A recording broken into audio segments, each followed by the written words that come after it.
Да, хорошая земля. Келесі елға ірі сарымсақ аласығыз келсе, оңдырышлы түтелге отыртығыз. Бақшашы Мария Гарепшина яқшы оңыш алу сыры білән бөліші. Күл сибірге мақсус ашламалар білән туқландыру да мұхим. Делаем бороздочки.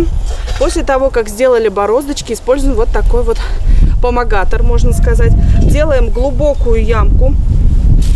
Берем чеснок и глубоко на 15 сантиметров туда его засовываем. Русларда сарымсақны пұқырауға қадар утыртырға, әпитраудан соң алырға деген ғибәрә бар. Утыртқанда зоррақ ұрлықны сойларға керек. Хаваскер бақшашы қойбір шешеклерні де күзден утыртып қалдыра. Тюльпан шешегі суғаншаларын есе 20 октябрьден соңға қалмыш утыртырға кереклігін ескерді. Беру вот такой вот очень удобный ящик для тюльпанов, наполняю его песком, выравниваю и закладываю туда, очень удобно закладывать туда луковицы тюльпанов. Мария Гарепшина елы әйләнәсе бақшада қойный, қыш бойы келесі ел оңышын хәстәрли ул. Күпләргә үзенең киңәшләрен бирә. Күздән башкарылган эшләр келесі елның мул оңышына нигез салу ди. Адилә Борханова, Дин Сыпатов, Максим Майоров, Зей хәбәрләре.